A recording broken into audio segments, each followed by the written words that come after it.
મારું નામ રાઠવા સુરેશભાઈ ચમાડાભાઈ, ગામ ધડા ગામ, તાલુકો જિલ્લો છોટાઉદેપુર.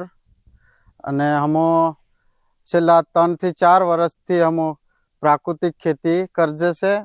અને એમાં હમો ડાંગર, તુવર, મકાઈ, અડદ, દેશી ડાંગર તે હમો ખેતી કરજે છે. એમાં જીવામૃત, ધન જીવામૃત, નિમાસ્ત્રોનો એનો ઉપયોગ કરીને હમો ખેતી કરજે છે. પ્રાકૃતિક ખેતી હમો એની માહિતી અમને આત્મા પ્રોજેક્ટમાંથી મળી હતી. તો અમે તાલીમ લીધી, 15 દિવસ જેવી તાલીમ લીધી. પછી અમે ઘરે ખાવા પૂરતી ખેતી કરી, પછી વધારી થોડી. પછી અમે એમાં આવક આવે એવું લાગ્યું અમને, તે હમો બધી ખેતી કરવા લાગ્યા. હાલ તો 4 એકર જેવી કરીએ છીએ અમે. આ વર્ષે અમને મિનિમમ 1.5 લાખનું અંદાજ છે. અમને હજુ ખેતરમાં જ જથ્થો પડ્યો છે, હજુ નિકાલ કરવાનો બાકી છે. આપણે ગુજરાત 18 ડાંગર છેલ્લા 3-4 વર્ષથી ખેતી કરજે એની ડાંગરની. તો આ વર્ષે ખેતી આને વધારે ઉત્પાદન આપ્યું છે.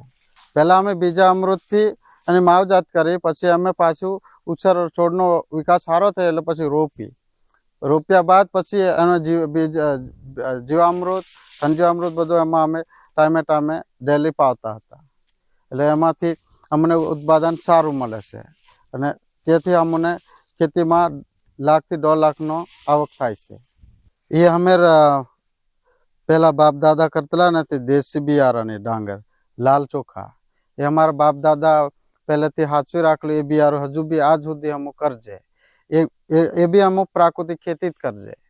એ કાળી ડાંગરમાં ખાવાથી આપણને સ્વાદિષ્ટ મેં બધે સારું રહે. ને અમે બાપ દાદા અમારા 8 ડાંગર વધારે. અમે આ ગુજરાત 18 ડાંગર ખરીને એ અમે છોટાઉદેપુરમાં વેચીએ છીએ હાલમાં.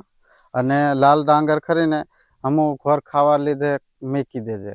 સાથે અમે બીજી શાકભાજીમાં બી ટામેટા છે, મરચાં છે, એ પણ અમુક કરજે છે ઘર. અત્યારે મેં છે ને મારે ઘર 6 થી 7 દેશી ગાય હોય, એમાંથી ગૌમૂત્ર અને ગૌશાનમાંથી અમે જીવામૃત, ધન જીવામૃત, બીજામૃત, બ્રહ્માસ્ત્ર ઉપયોગ લઈ એનું બનાવીને અમે ખેતીમાં ઉપયોગ કરીએ છીએ. એમાંથી અમને દેશી ગાયના અમને દર મહિને 900 રૂપિયા મળે છે. કુલ ટોટલ 10,800 આખા વર્ષના મળે છે અમને.